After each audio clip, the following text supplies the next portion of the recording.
Welcome and good evening. Thank you for joining us on the final night of the Roosevelt Institute for Freedoms Awards. My name is Felicia Wong, and I'm the president and CEO of the Roosevelt Institute. Over the last few weeks, all of us have had the great privilege to hear from some of the most remarkable activists, journalists, and civic and religious leaders of our time. Tonight, we're going to hear from all of our laureates, and we'll celebrate the final medal, the Freedom Medal, awarded to Dr. Karen Korematsu in memoriam of her father, Fred T. Korematsu. This year's Four Freedoms Awards are historic. For the first time, the Roosevelt Institute has centered the Four Freedoms Awards on the theme of racial justice. That's because whether we can build a multiracial democracy and a truly inclusive society is, I would argue, the most important question facing us today. It is beyond time that we focus our collective efforts on what racial justice truly requires: material equity, repair and redress, and freedom and self-determination. By centering racial justice, we at the Roosevelt Institute are acknowledging the complete legacies of Franklin and Eleanor Roosevelt, and we're making clear our commitment to human freedoms and security, shared well-being, and the importance of an inclusive, multiracial democracy that must never again ignore or exclude any segment of our population. As our Freedom from Want laureate, Deepak Bhargava, told us last week, our best days are still ahead. So tonight we'll hear from all of our laureates and hear citations honoring their work, their impact, and their legacy. With that, I'd like to introduce Katrina vanden Heuvel, board member of the Roosevelt Institute and editor of The Nation magazine, who will present the Freedom of Speech and Expression citation to journalist Nicole Hannah-Jones. On this, the 13th day of October, 2021, the Franklin D. Roosevelt Freedom of Speech and Expression Medal is awarded to Nicole Hannah-Jones. The last year has often been described as a racial reckoning.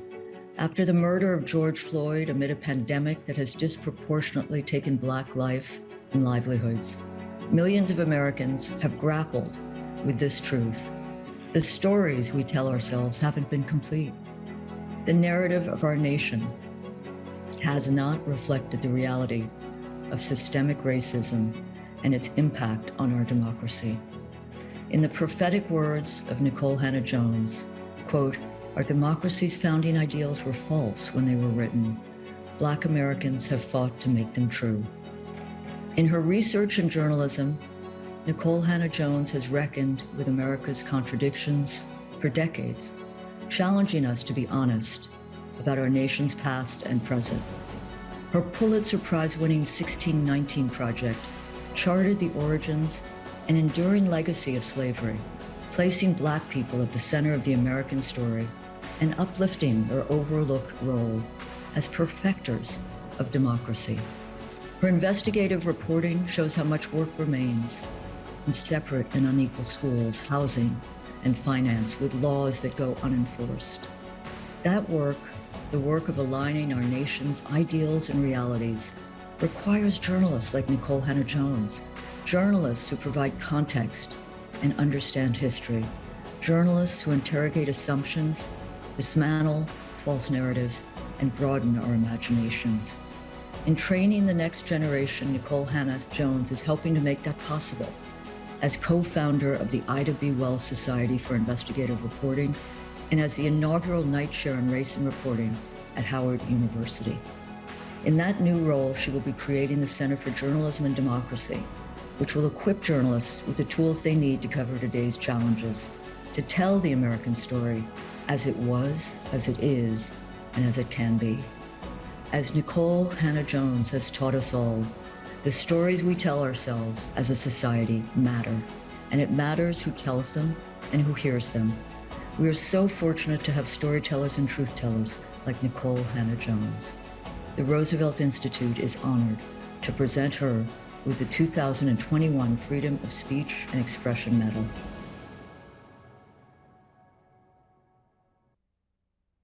Thanks so much, Katrina, for that moving citation. Unfortunately, Nicole was not able to make remarks tonight because she is on location and hard at work on her 1619 documentary, which I'm super excited to see. But I thought I would say a little bit about what she has said to us, which is that when we change the narrative to be more accurate and more true, we are armed with the proper tools to live in the country we want to believe we are, that we are not yet, but that we have the potential to be. The Roosevelt Institute is proud to be part of your team, Nicole, in your fight for truth. We love your patriotism, and we thank you for your incredible work and your words. So now I'm excited to introduce our next reader, Dr. William Barber, Reverend Dr. William Barber, who is president of the Repairers of the Breach and co-chair of the really amazing Poor People's Campaign. Dr. Barber is going to present the Freedom of Worship citation to U.S. Senator and Reverend Raphael Warnock. On this, the 13th day of October 2021, the Franklin D. Roosevelt Freedom of Worship Medal is awarded to Senator Raphael Warnock. We all remember January 6, 2021, as the day our nation endured a violent insurrection at the U.S. Capitol, an assault on our government and the principles of multiracial democracy. But hours earlier, another historic moment had already taken place. Our honoree and my friend and brother, the Reverend Dr. Raphael Warnock, was declared the first Black senator in Georgia's history. Senator Warnock says he knows that the improbable journey that led him to that historic moment could only happen in America. He occupies a Senate seat once held by segregationists, and says what he loves about America is that there's always a path forward to make it better. Senator Warnock's life is rooted in his upbringing. Born the 11th of 12 children to Pentecostal preachers, he grew up in public housing in Savannah, Georgia, and aspired to lead from the pulpit like his hero, Dr. Martin Luther King Jr. Senator Warnock now serves as senior pastor of Dr. King's Ebenezer Baptist Church, also known as America's Freedom Church, where Congressman John Lewis worshiped. Senator Warnock is carrying the legacy of generations of Black spiritual leaders who have fought for justice in the South and in the country. We have stood together, he and I, in the fight against voter suppression, and Senator Warnock's dedication and leadership in this fight, from leading a freedom caravan to protect the voting rights of Hurricane Katrina evacuees, to his work with the New Georgia Project, fighting the criminalization of voter registration, has transformed the South, culminating in the historic results of the 2020 election. Senator Warnock's righteous civil disobedience also stands as an example for us all. His arrest in 2014 and again in 2017, as we prayerfully pressured legislators to expand Medicaid and health care, speak to the way his faith guides his service to his community and now to his country. Senator Warnock's voting rights work in the Senate, from sponsoring the For the People's Act to introducing the Preventing Election Subversion Act of 2021, shines as a moral imperative. He has said a vote is a kind of prayer for the kind of world we design for ourselves and for our children. And our prayers are stronger when we pray together.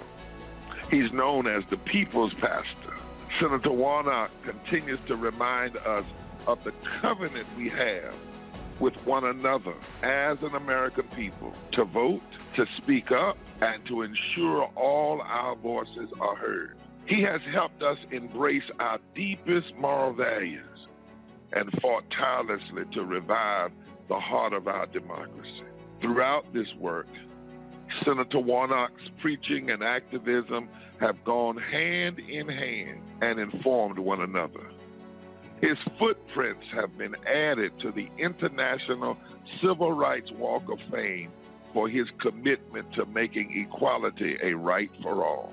And as he prayed before the 2013 inaugural prayer service for President Obama, he believes we must all love one another as brothers and sisters.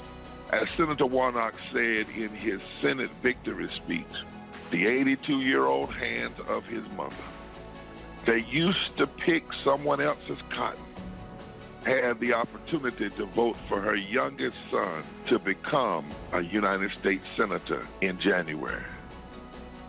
This is the kind of America we should want. And this shows that anything is possible when you walk with God and walk by faith and stand for justice. The Roosevelt Institute is honored to present Senator Raphael Warnock with the 2021 Freedom of Worship Medal.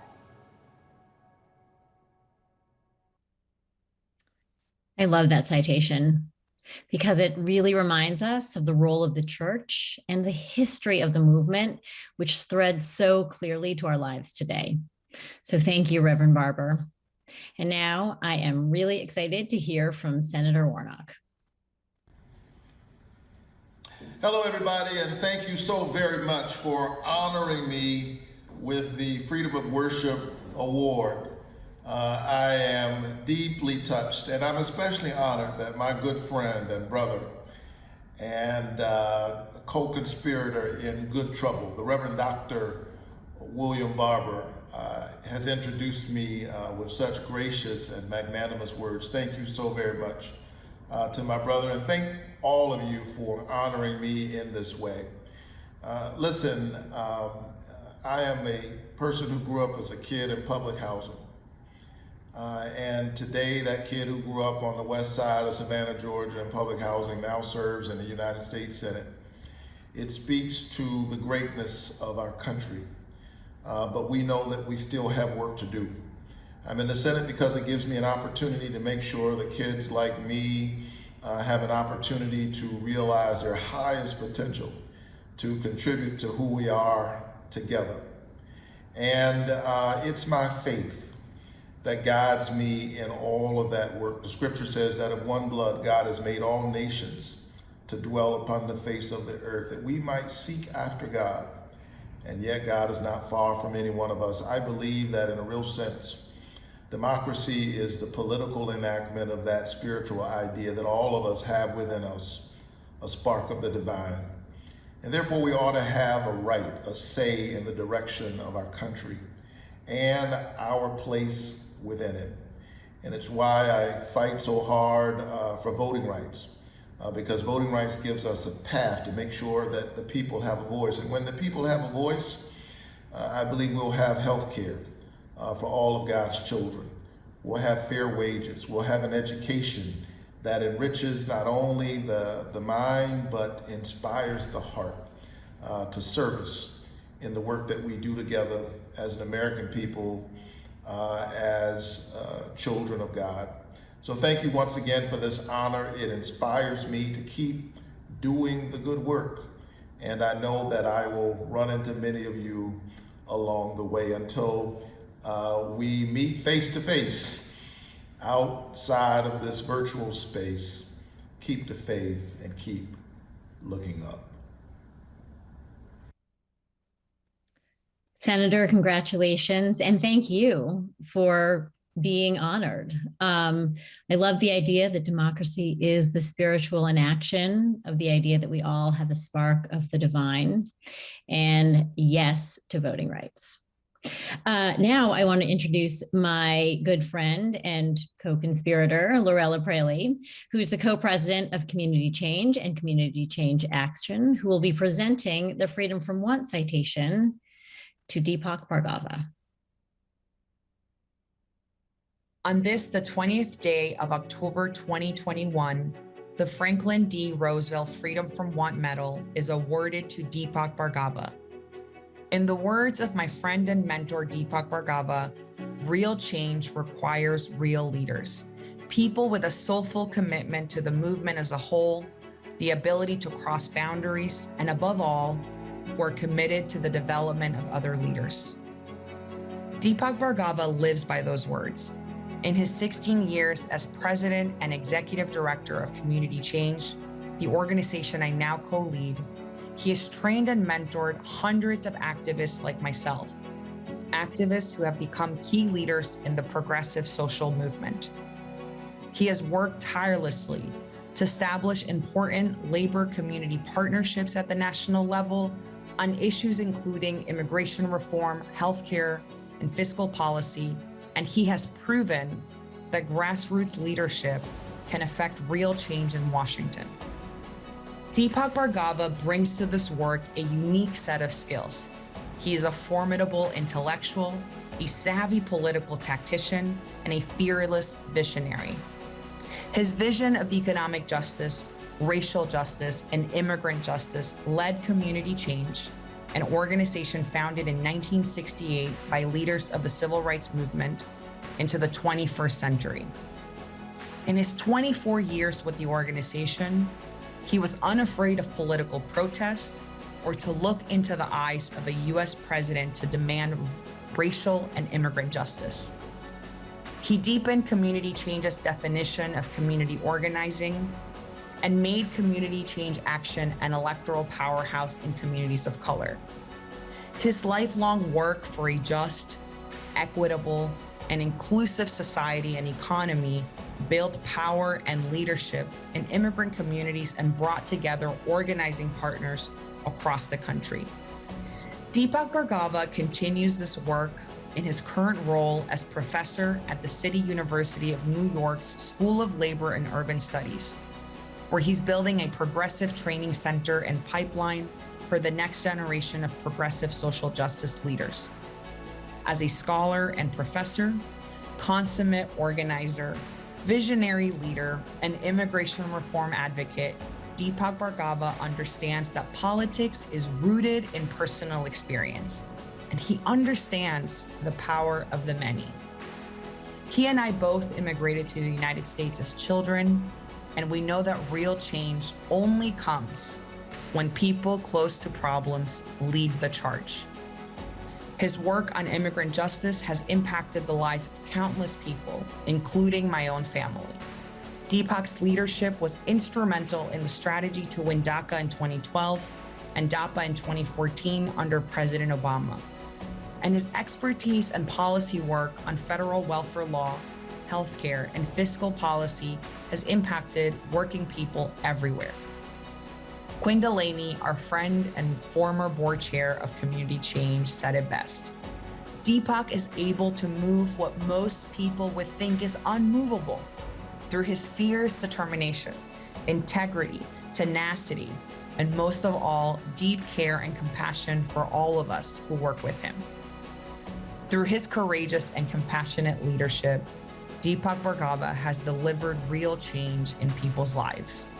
We know the road to dismantle inequality and institutional racism is a long one, but he has shown us that change rooted in community is always possible.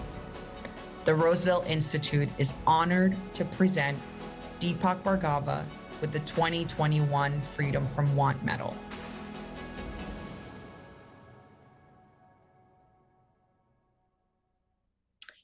Thank you, Lorella. There is so much truth and so much power in that citation. So Deepak, you are an inspiration, and I'm so honored to be able to call you a friend and a colleague. Thank you for being here tonight. Congratulations. I'm going to turn it over to you. Thank you so much, Felicia and Lorella, for the introduction. I'm incredibly moved by the honor. It's really special to me, coming from the Roosevelt Institute, which is led by with such skill and grace by Felicia Wong, an amazing leader in our movement, and the Roosevelt Institute, which has just made a historic contribution to shifting the economic paradigms in this country that shape policies and people's lives. And it also means a huge amount to have the award coming from a leader like Lorella, who has done so much to advance immigrant rights and social justice in this country. Lorella, Dorian, the whole community change team are leading with such incredible skill in the fight for this inclusive Build Back Better package right now. And I'm beyond humbled to be recognized along such incredible and worthy awardees tonight who represent the very best of what social justice work in this country is and can be. I want to give a special shout out to my family, my parents, and my partner, Harry, who are my refuge and ground, and also to my wonderful students at the CUNY School of Labor and Urban Studies who are watching tonight, who inspire me every day I work with them in the classroom. So I take this award as a challenge to do my part to meet an incredible moment in history that we all find ourselves in. We have a choice between two futures, one with plutocracy, rampant racism, and a planet on fire, or another future where we recognize our linked fate, rebuild our multiracial democracy and an economy that works for everyone and for the planet. I really believe that as hard as things seem right now, we can win that better future if we are unafraid to propose big new ideas that meet the scale of the problems we face, and if we fight for them together as part of organized communities and movements that are led by people close to injustice. So that's our work. I'm all in with all of you. Thank you so very much. I'm very inspired and moved by the award. Thank you, Deepak. It is worth repeating what I said a minute ago. You are an inspiration, and I love the idea of winning unafraid. Love it. Got to do it. Okay. Next, we have Randy Weingarten, president of the American Federation of Teachers and Roosevelt Institute board member. Randy will be presenting the Freedom from Fear citation to worker and immigrant rights activists Sixta Leon Barita, Rubiela Correa, Sonia Perez Garcia, and Maria Isabel Sierra. On this, the 20th day of October 2021, the Franklin D. Roosevelt Freedom from Fear Medal is awarded to Sixta Leon Barita, Rubiela Correa, Sonia Perez Garcia, and Maria Isabel Sierra. America is about the aspirations and dreams of working people. Over the last century, we in the labor movement have sought to build worker power and to fight hard for worker protections. This fight requires deep bravery. Undocumented people who live, work, and pay taxes in our communities have unjustly been shut out of the social safety net everyone deserves. Undocumented workers are essential to keeping our cities running during the COVID-19 pandemic, but they've been excluded from unemployment insurance and major federal pandemic assistance despite contributing to these systems. They also face discrimination and fears of deportation or other punishment if they ask for help. Without access to pandemic relief, undocumented workers often choose between their health and affording food and rent during an unprecedented time that has disparately devastated communities of color and immigrants. A coalition of immigrant and worker rights advocates in New York decided to push back against this racially and socially unjust system. Through a year-long campaign, Rubiela Correa, Sixta Leon Barita, Sonia Perez Garcia, and Maria Isabel Sierra put their own safety on the line and organized to make the $2.1 billion excluded worker fund a reality in New York State. It is the first fund of its kind in the United States, and it establishes emergency income and direct cash relief for undocumented workers, including street vendors, domestic workers, and those who were formerly incarcerated. The dedication of Rubiela Correa, Sixta Leon Barita, Sonia Perez Garcia, and Maria Isabel Sierra to fight for the dignity and justice for excluded workers will have an impact well beyond New York. This single victory benefits nearly 300,000 undocumented workers across New York State, and similar proposals are spreading to legislatures across the United States, from Washington, D.C. to Iowa, Minnesota, California, Oregon, and Washington. Rubiela Correa, Sixta Leon Barrita, Sonia Perez Garcia, and Maria Isabel Sierra have shown remarkable courage. In their own lives, they have survived insurmountable barriers and endured deep poverty. They bravely made the decision to leave difficult circumstances in their home countries and sought a better life for their families in the United States. Their leadership in the Excluded Worker Fund campaign exemplifies the courage to overcome considerable fears to defend the rights of undocumented immigrants, fear of alienation, retaliation, deportation, and more. Sonia Perez Garcia has worked as a street vendor in Brooklyn for over 25 years, served champurrado on the front lines, led community meetings, and mobilized street vendors across New York City in this fight for essential workers excluded from the social safety net. Maria Isabel Sierra, Sixta Leon Barrita, and Rubiela Correa led a 23-day hunger strike along dozens of community members in the successful campaign to establish the Excluded Worker Fund. They have amplified the voices of undocumented workers in similar situations and forced this country to recognize the workers who are essential yet systematically excluded. Rubiela Correa described the hunger strike as, and I quote, "the opportunity to do something about my desperation. The doors began to open where I could fight for my dignity, not just for my own, but for others."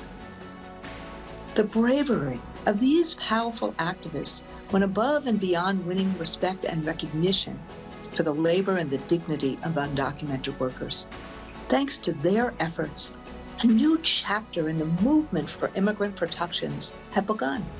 The Roosevelt Institute is honored to present Rubiela Correa, Sixta Leon Barrita, Sonia Perez Garcia, and Maria Isabel Sierra with a 2021 Freedom from Fear Medal. Thank you, Randy. 23 days, $3.1 billion.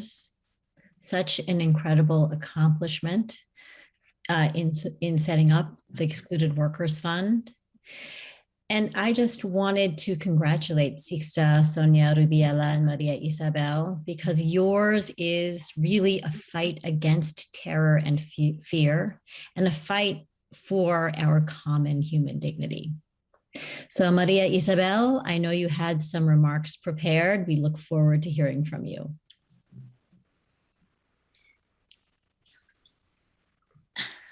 Ok, mi nombre es María Sierra.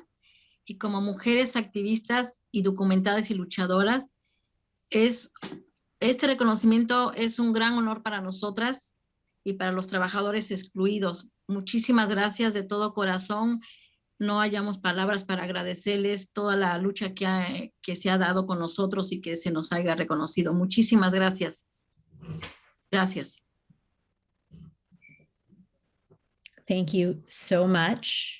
And congratulations again to these incredible women, incredible moms, incredible leaders. And of course, congratulations to the workers and the immigrant rights movement they represent. I think you really encapsulate Deepak's notion of winning. So tonight, I'm also here to introduce our final laureate. But before I do so, I wanted to take a few minutes to really speak to the historic magnitude of the interview that we're about to all share in. The Freedom Medal this year will be going to Fred T. Korematsu. And of course, Mr. Korematsu, who passed away about a decade ago, has received numerous accolades and awards for his tremendous work as a civil rights activist. But it was really important for the Roosevelt Institute, as a part of both Franklin Roosevelt's legacy and Eleanor Roosevelt's legacy, to honor him this year. In a very particular way, only the Roosevelt Institute and the Roosevelt family can give this award to Fred Korematsu.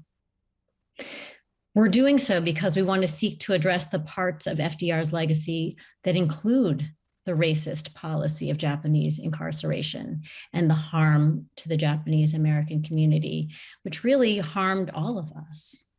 And we're doing so because we want to learn from our mistakes and to try to live out the values of freedom, the four freedoms, that we as an organization and as a nation must hold so dear. We really wanted to honor the legacy of Fred Korematsu's work towards liberation, work towards agency, and work towards equitable outcomes for all. So we're going to hear that story tonight. And then finally, I just wanted to say, as an Asian American and as president and CEO of the Roosevelt Institute, this moment is very personal for me. You know, it's funny, I now run the Roosevelt Institute, and I count many Roosevelt family members as colleagues and as friends. But I grew up in California. And as a kid, the only thing I really knew about FDR was that he put the Japanese in camps. My parents grew up in Oakland, Chinatown during World War II, and they saw their childhood friends sent away. And they're watching tonight, along with my entire very large extended family, because they too believe in the repair and redress that we are trying to model this evening. Because they know, and we all know, that recognition of historical truth is central to racial justice. So tonight, I am incredibly honored to introduce a conversation between Dr. Karen Korematsu, daughter of Fred Korematsu, and my board chair and boss, Anna Eleanor Roosevelt, who's the granddaughter of Franklin Roosevelt and Eleanor Roosevelt. But before we get there, George Takei will present the Freedom Medal citation to Fred T. Korematsu. On this, the 27th day of October 2021, the Franklin D. Roosevelt Freedom Medal is awarded to Fred T. Korematsu. On February 19, 1942, 74 days after Pearl Harbor, President Franklin D. Roosevelt issued Executive Order 9066. For the next 4 years, Japanese Americans, including my family, experienced unspeakable degradation, humiliation, and pain. Before the war, our government called us other, unassimilable, not American. With this order, they called us enemy. United States soldiers removed us from our home. The government froze our bank accounts and financial assets. They imprisoned us, 120,000 people, the majority of us American citizens. And they made it a crime to evade this degradation, imposing a $5,000 fine or 1 year's imprisonment for those who violated the order. But in a moral sense, exercising your civil rights can never be a crime. It is an act of patriotism and a call for justice. In this case, it was an acknowledgement that the forced incarceration of Japanese Americans cannot be reconciled with the ideals of our democracy. This evening, we honor a hero, Fred T. Korematsu, who recognized that gulf between what America professes and what America practices, and who devotes his life to the fight for civil liberties. Fred T. Korematsu felt the harm of anti-Asian racism throughout his life, based only on his Japanese ancestry. He was turned away from military service and fired from his unionized foreman job. Then, when he was only 23 years old, he was arrested and convicted for refusing to go to an incarceration camp. Maintaining his innocence, he appealed his case to the United States Supreme Court while imprisoned at camps in California and Utah. In 1944, the court upheld his conviction, an injustice that curtailed his rights and ability to find employment and housing for decades. As time marched on, the government belatedly acknowledged these wrongs and made efforts to redress them. Fred Korematsu's federal conviction was overturned in 1983.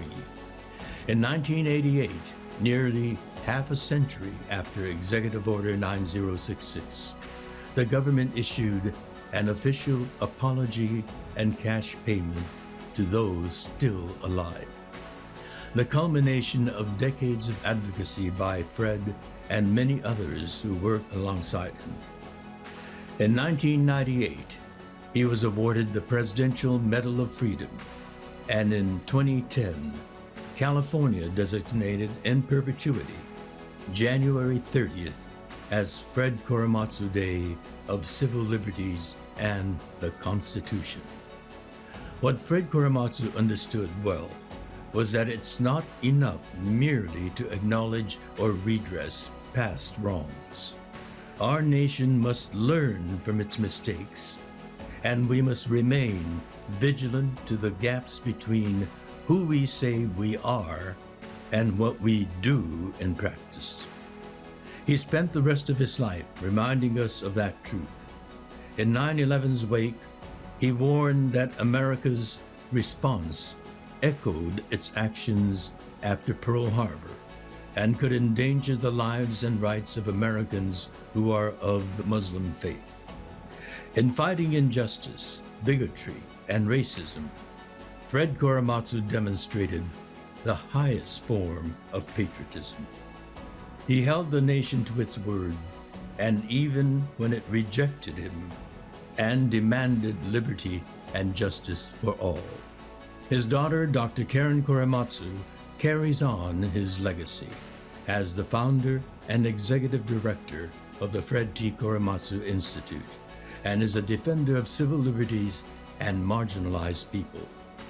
The Roosevelt Institute is honored to present the 2021 Freedom Medal to Fred T. Korematsu.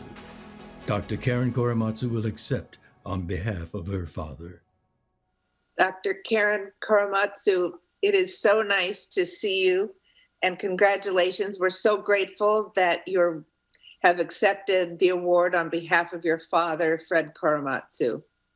Well, thank you. It's lovely to be with you, and I'm wearing the medal in his honor. So I think this is just incredible and so appreciative of you honoring my father especially at this time in our country. Well, Karen, you and I were talking the other day, and I mentioned that growing up in Southern California, I never knew about Executive Order 9066. I never knew about the incarcerations, and I had friends who were of Japanese descent. I had a favorite high school teacher who was of Japanese descent, and my mother had elderly friends who were first generation, and I remember she always taught me to be very respectful of them. And I thought, well, that's kind of generally good advice. So, why these particular people? And she said, we did something terrible to them. And I, what? Me? And she didn't want to talk about it. But I sort of didn't go into it. How about you? We're about the same age. Yes. How about you? What was your experience? Well, I grew up in California as well, the San Francisco Bay Area. So it wasn't a part of really the California history at the time. And I learned about my father's Supreme Court case in high school. So I was already 16 years old. And it was only because of my high school classmate, Maya, who was Japanese American, who got up in front of the class and gave a book report about the Japanese American incarceration. Her book was called Concentration Camps USA. And I thought that was an interesting title. And then she goes on to describe this terrible time in history, but says there was one man that resisted the military orders, and it ended up to be a landmark Supreme Court case called Korematsu versus United States. That's my name. Yeah. And that's how I learned about my father's Supreme Court case. Wow. Well, tragically, of course, there are echoes of this version of racism in the last 20 years that have been mounting since 2001, especially. How did your father react to 9/11 and the events following? What did he want us to know?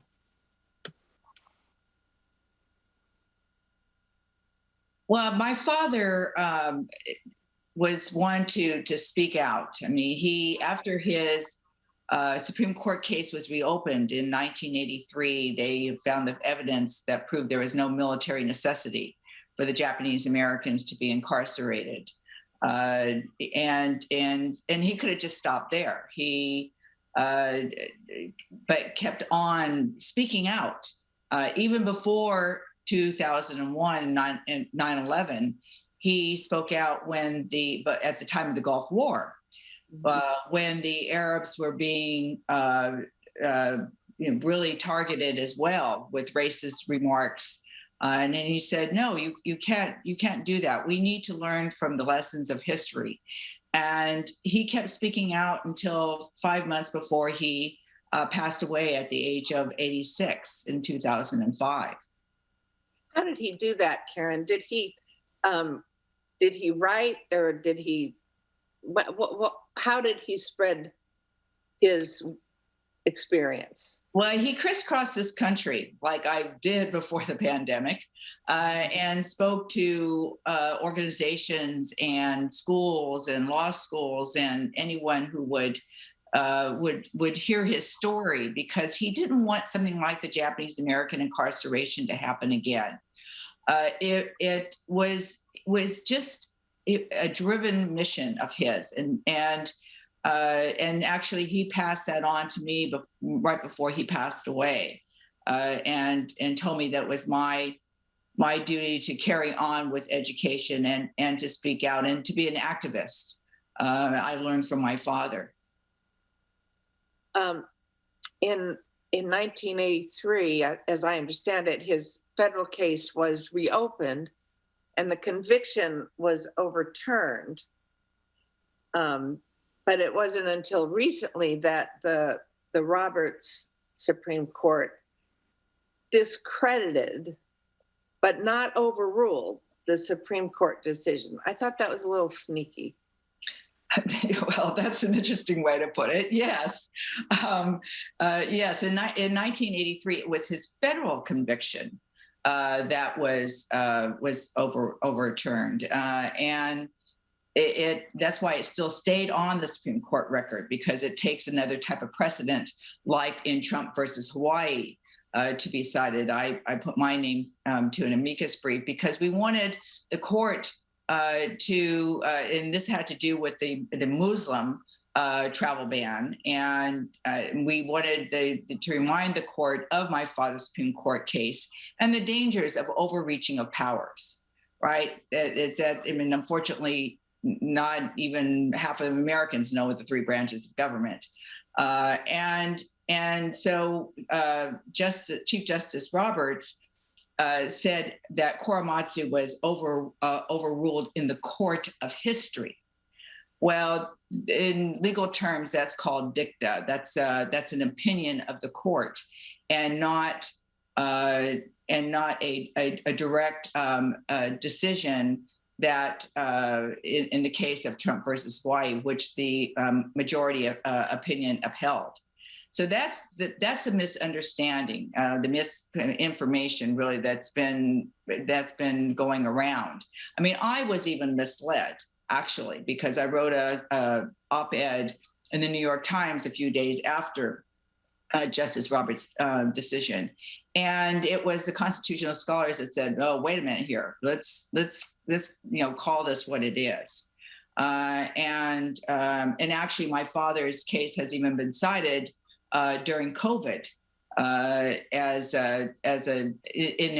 it to a violation of civil rights as the same as stay-at-home orders, which clearly the Japanese Americans lost everything and their home and their dignity. That's not the same as being forced to stay home to protect yourselves, your family, and your country. No, that's totally different. But it still stands as precedent. Yes. And so what do you think still needs to be done to show that we've learned from our mistakes? We have a lot of education to do in this country, and we also have to address the inequity and that other communities have suffered. I mean, that's our long history in this country, from our indigenous American Indians and the African Americans that were kidnapped from Africa, the Chinese, which was clearly the Chinese Exclusion Act, and the Japanese Americans, the Latinos. There's been a long history, and we need to address this issue of healing.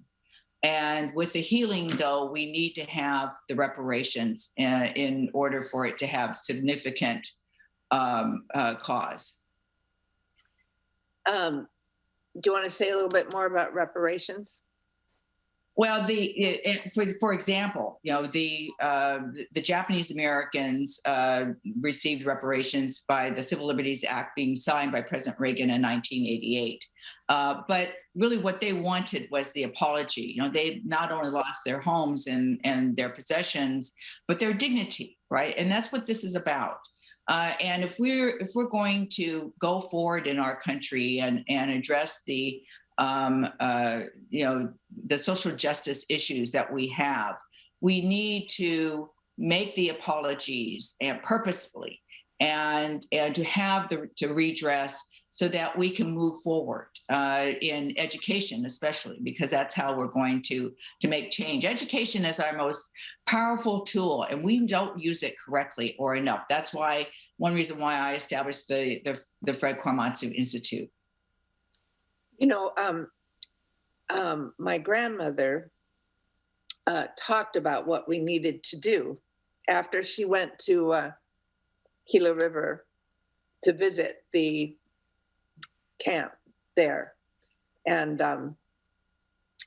she initially, in her My Day column, she wrote about, what upstanding and creative and progressive citizens these people she met were. But later on, she made very direct comments about how this policy was derived from our irrational fear of, and that we needed to live up to the promise of our Constitution by investing each person with the dignity of citizenship, that we are all individual Americans with the ability to contribute to this country. I always took a bit of comfort from the fact that she spoke out in real time against that policy, that executive order of her husband's, and that he let her speak out. He didn't stop her. I think she would have been one of your founding supporters of the Fred Korematsu Institute. I think she'd really support your notion of education, because she believed that could change anybody's life.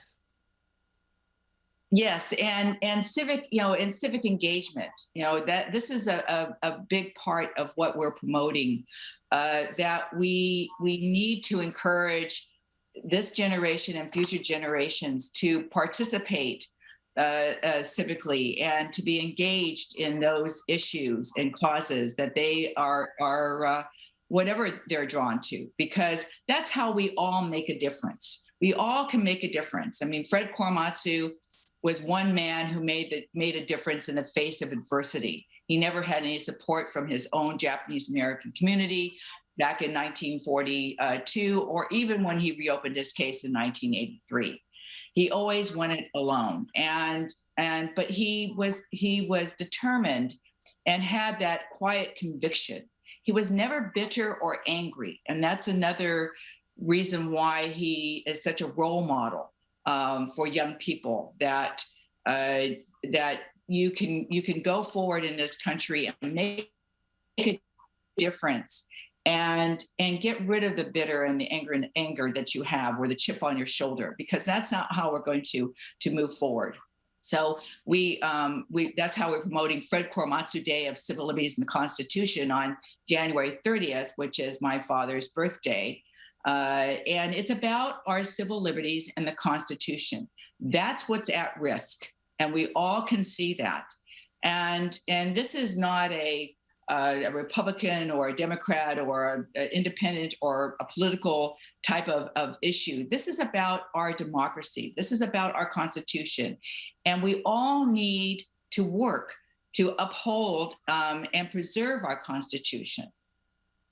Well, it's one more occasion, January 30th, for us all to remember not only your remarkable father, but the Constitution that he so prized. January 30th, of course, was my grandfather's birthday. Yes. So it's a kind of an irony. It's ironic. Really. But it's good to remember that. I mean, I think it's kind of wonderful that they share that. Yes. You know? Yes. Your father died in 2005. And he laid a mantle on you as his child. What did he ask you to do? He asked me to carry on with education, to tell his story, and I don't think he'd even would see what's happening today as making any headway, since he passed away. We were fighting, anti-Asian hate and violence. We're, with what's happened during COVID, the killing of George Floyd, that we need to support Black Lives Matter and all those issues. And we all can do that. It's important that we not just talk about it, but it's action. We all need to take action. And that's why the work that we're doing at the Korematsu Institute has evolved so much. And to have hopefully a national Fred Korematsu Day of Civil Liberties and the Constitution. The next thing we hope to work on is a U.S. postage stamp. So for all those who are interested, contact us and help us. And we need the help. We have so much work to do that it's a matter of getting that work supported by donors that believe in what my father represents. And it's amazing to me, as I crisscross this country, how many lives my father has touched. It's really heartwarming to know that. Well, he has touched our lives, and we at the Roosevelt Institute join you in carrying on the fight for justice, speaking out on our moral principles and the promise of our Constitution. Thank you so much for being with us today, and I look forward to seeing you again in the future. Well, thank you, and thanks to the Roosevelt Institute again in honoring my father and what this represents. Also, my father, if he were here, he would say to you, stand up for what is right. Don't be afraid to speak up. And in our work at the Korematsu Institute, actually we have a wonderful opportunity for a grant with the Asian American Pacific Islander Health Forum and the CDC. We're encouraging teachers and students, educators, parents to get vaccinated. So our Fred Korematsu Day coming up in 2022 will be stand up for what is right and get vaccinated. And so we hope that you will all tune in and help our work that we're doing in ethnic studies across this country so that we can teach the lessons of history and to recognize the different ethnicities and the struggles. I mean, it's about our immigration and those issues that we also need to address. So we all have a lot of work to do and a lot of opportunity where we all can make a difference. And we hope that you will join us in helping our country to be even more impactful, because other countries look at us as an example. And if we don't set a good example, then how can we expect them to follow? So we also want to be sure that we're aware of the misinformation that is out there, to question what you read and hear. 70% of the misinformation is retweeted. So our social media also needs to be accountable, and we have that responsibility to question the negative rhetoric. And we hope that people will speak up when they see acts of hate, no matter what it is. And acts of bullying, because that's not what Americans are all about.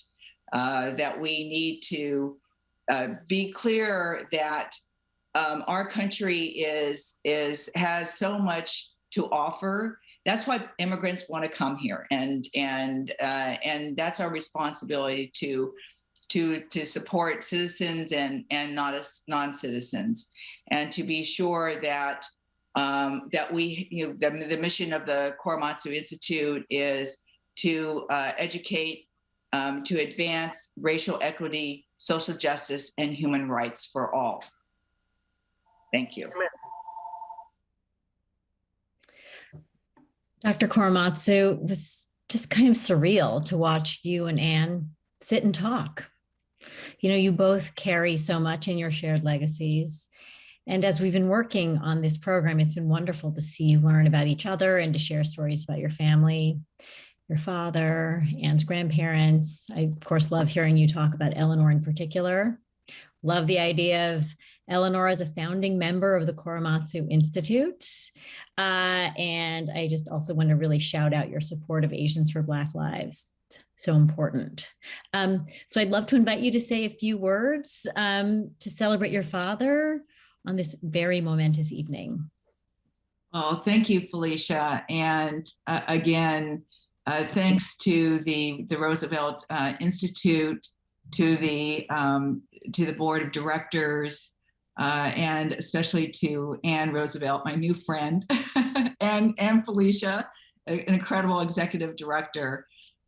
This has really been an opportunity to form a new partnership.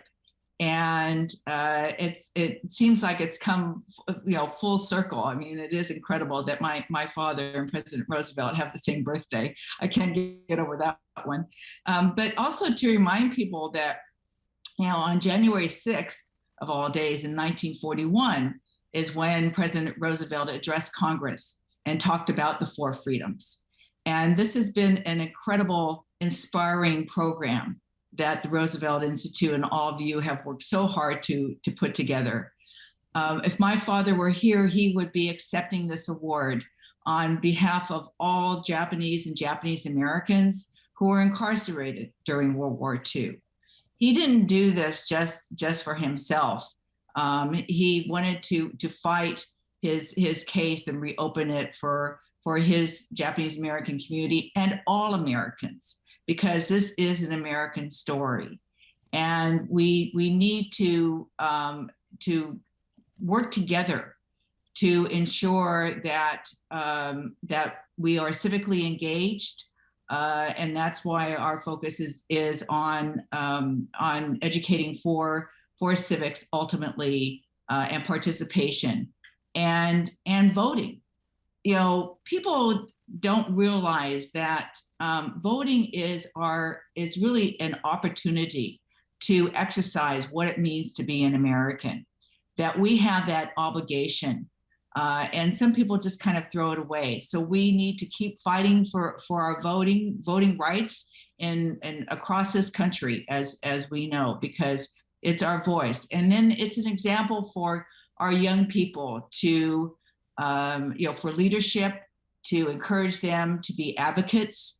I work with different people, young people now, that are just incredible in their fight for justice. I think that we also need to educate people about our different cultures and our different ethnicities. I mean, for Asian Americans, we've always been kind of targeted as the perpetual foreigner, and have been discriminated against.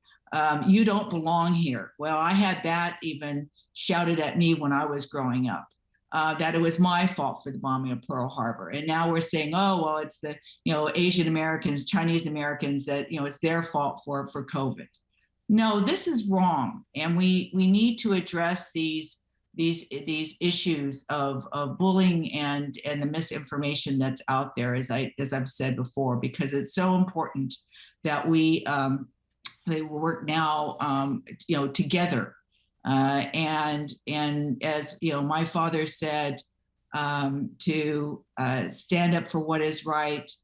Don't be afraid to speak up, and everyone, please get vaccinated.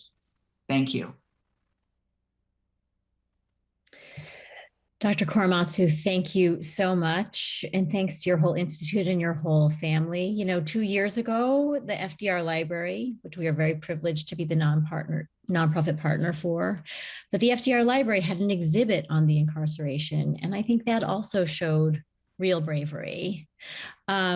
So I wanted to thank you and to thank everyone who's joined us in honoring these inspiring laureates this evening. Thanks again to our sponsors for their generous support, and thanks to the behind the scenes team. These kinds of events take a lot of work. So big shout out to Juliet Kangs-Dableski and the development team and the communications team at the Roosevelt Institute. And huge thanks to the KGC team, especially Valeria Sosa-Garnica and Becca Lundgren. You know who you are. And finally, congratulations once more to all of our laureates. I feel honored that you were willing to be honored by us. And I just wanted to thank you for your critical contributions in making our nation more just, more equitable, and a true democracy. So with that, thank you and good evening.